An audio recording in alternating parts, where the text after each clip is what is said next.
I feel like whenever you talk about Jake Paul and his boxing career, you end up repeating yourself. You know, he wants to kill old people and all of that. But I have to ask, is Mike Tyson actually going to die before or during this match with Jake? Because that's how it seems. I think before this fight, he already had medical problems. And now they've had to postpone the event until November because of an ulcer flare-up that he got while he was on a flight. Of course, Jake Paul didn't call off the fight. In fact, in response to the fight being postponed, he has said that Mike doesn't have an excuse now when they fight, but he's an old man recovering from what may end up getting worse. It's a stomach ulcer, which could literally burst at any point during this process. Not just during the fight itself, but the training as well, and yet Jake still wants to fight him. And the doctors have said the other week that he can go back to training, but there's no telling how this could affect him. So it wouldn't be an excuse, it's just a fact of life that someone that old should not be fighting, especially with ongoing medical conditions. And it's at a point where I don't think Jake Paul even knows what an old person is, or what that entails, which is weird because he probably thinks 40 is old, which is a very odd dynamic, by the way. Maybe he watches too many videos about Mike Tyson, and how he would still knock people out, which isn't wrong necessarily, but it's exaggerated to the point that people think that Tyson is still 80s Tyson, which is pretty crazy. Even if he wins clearly, there's a good chance that he's fucked after this. Brain damage or other medical problems are a real possibility, which is why I'm convinced people who still want this fight to happen, like Randy Couture, who says that Mike would run through him, yeah, maybe if his fucking stomach doesn't explode first. I'm convinced that these people actually want Mike Tyson dead. Why would you still push for this fight after hearing this news? Do you really care so much about proving that Tyson is better and that your era was the best era of boxing that you want this guy to really die in the ring? Because that's probably what's going to happen if he gets a lucky shot in, hits him in the guts, and his fucking stomach explodes. So of course it's a bad look for Jake either way, win or lose. But it's worse for Tyson. He probably shouldn't be getting hit in the head by anyone at his age.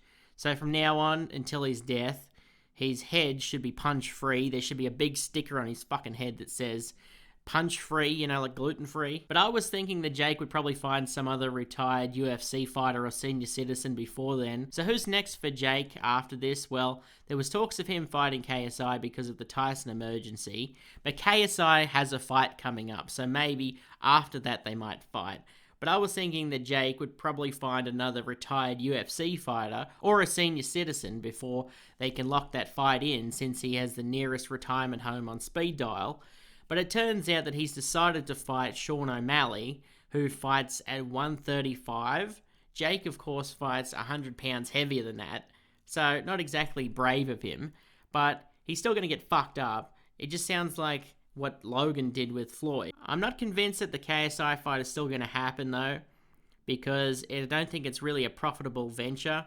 I mean, I think this whole creator clash type of thing is outdated, and so the only way they can still get an audience is with someone who already has, is already well established as a fighter, has a fan base, and of course is well past their prime, which is crazy also because Jake is getting close to his 30s. So I don't know how much of a boxing career he really still has left. He should really be in his prime right now. He's 27. But if boxers are retiring in their mid-30s, then his boxing career is almost over, and he still hasn't fought a current fighter. He's about to now, but they're not even in the same weight class, so the point still stands. Yet you have to hear all these fucking Joe Rogan idiots, and talking about how he's a legitimate fighter and promoting him and trying to add legitimacy to this whole scam. I always tell people, just forget that Jake Paul is a YouTube guy and watch him box. Yeah. The kid can fight, 100%. And that Tommy Fury fight really showed that.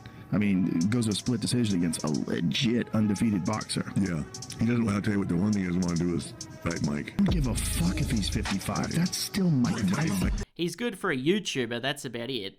And at this rate, he's going to retire before he really fights anyone legit.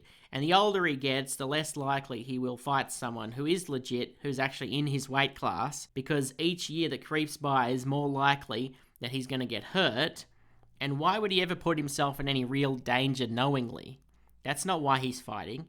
He doesn't actually want to challenge himself. He wants the credit of doing something that was impressive 20 or 30 years ago. This is what I mean by his boxing career being almost over. The second he gets to the point where it's competitive, or he thinks it's competitive, he's out of there. He's taken the bag and running. There's people saying that this fight won't ever happen since it's already been postponed. The fight has basically already fallen through, is what they're saying, which would be another bad look for Jake Paul, which I don't think was on the bingo card. But if this fight falls through, that he'll never get to fight someone with that kind of name recognition. He probably won't ever get another shot at Netflix or one of these kinds of events. There's a chance that they have to replace Mike, but this would only be if they needed to recoup the money, and we know how Netflix is. They'll cancel anything. They don't care if it's profitable or not. So they're just going to take the L and keep moving. So if this fight fails, I don't think he's ever going to get another shot at Netflix, and his big moment is gone, which would be great because he's already diminished the legitimacy of this sport. There's no need to try and kill its legends.